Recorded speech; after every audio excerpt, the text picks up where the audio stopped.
Saat COVID-19 menyerang Indonesia, perawat menjadi sorotan utama. Sebagai garda terdepan melewati masa pandemi ini sungguh tidak mudah.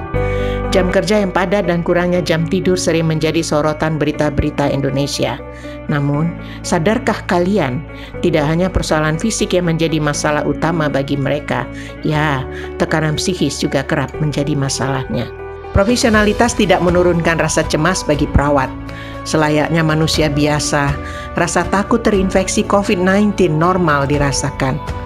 Kondisi tersebut dapat berlanjut dan menimbulkan rasa putus asa, apalagi jika kurangnya dukungan psikososial dari keluarga dan lingkungan sosialnya.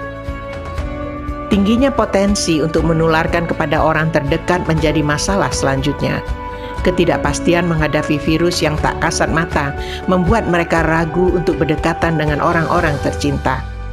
Ditambah stigma yang melekat sebagai penular virus corona menimbulkan reaksi psikologis yang berat. Perawat yang diposisikan sebagai anggota keluarga merupakan sumber stres atau stresor bagi keluarganya, karena mereka memiliki potensi tinggi untuk terinfeksi COVID-19. Sedangkan perawat yang diposisikan sebagai subsistem keluarga mempersepsikan dirinya sebagai ancaman. Tidak hanya perawat, hal tersebut juga berdampak pada kondisi psikis keluarga dan orang-orang terdekat, ditambah dengan stigmatisasi dari persepsi sosial yang panik dalam menyikapi COVID-19. Beban psikososial keluarga yang ditinggal di rumah menuntut ketersediaan sumber coping dan strategi coping keluarga yang efektif. Dalam hal ini, coping diartikan sebagai upaya diri untuk beradaptasi dengan situasi yang bersifat menekan, sehingga keluarga dituntut untuk mampu beradaptasi dengan situasi pandemik, agar fungsi keluarga dapat dijalankan dengan baik. Namun, efektivitas strategi coping yang digunakan juga sangat tergantung pada tingkat resiliensi atau ketangguhan keluarga tersebut. Berdasarkan hasil riset dari tim riset Fakultas Ilmu Keperawatan Universitas Indonesia 2020, dari 199 keluarga perawat, 63% perempuan dan 37% laki-laki yang mayoritas diwakili oleh pasangan hidup suami maupun istri dan saudara dari perawat. Dengan karakteristik mayoritas berpendidikan D3 dan nurse, serta berpenghasilan minimal 3 juta rupiah. Kondisi psikis 199 keluarga perawat sebagai berikut. 56% mengalami stres dengan skala 7-10 atau bisa dibilang dengan stres berat. 31% berada pada skala 4 hingga 6 atau stres sedang, dan hanya 13% keluarga yang mengalami stres ringan dengan rentang skala 1 hingga 3.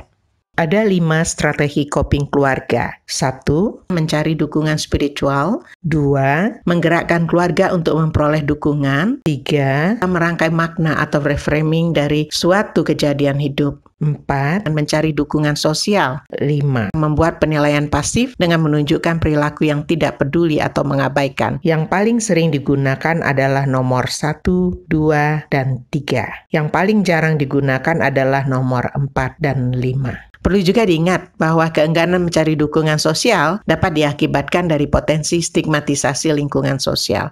Dari rentang angka 1 hingga 4, nilai resiliensi atau ketangguhan keluarga perawat berada pada skor 3,09. Berarti keluarga cukup tangguh menghadapi dampak COVID-19. Sedangkan hubungan resiliensi dengan strategi coping semua signifikan atau bermakna. Namun yang paling signifikan adalah mencari dukungan spiritual, mencari dukungan sosial, dan menggerakkan keluarga mencari bantuan, serta disusul mencari makna. Hubungan resiliensi keluarga dengan 4 strategi coping tersebut juga bersifat positif. Hanya strategi coping dengan penilaian pasif yang negatif. Dalam hal ini berarti semakin tinggi resiliensi atau ketangguhan keluarga, maka semakin kurang penggunaan strategi coping penilaian pasif atau pengabaian. Dan sebaliknya, makin lemah ketangguhan keluarga, maka semakin sering keluarga menggunakan penilaian pasif sebagai strategi copingnya. Kualitas hubungan perawat dengan keluarga setelah merawat pasien COVID-19 tidak ada perubahan sebanyak 52,8%, semakin dekat hubungan mereka sebanyak 32,7% dan semakin renggang 14,6%. Lalu solusi apa yang biasa dilakukan untuk meningkatkan resiliensi dan strategi coping keluarga? Yap, psikoedukasi keluarga bisa jadi solusinya.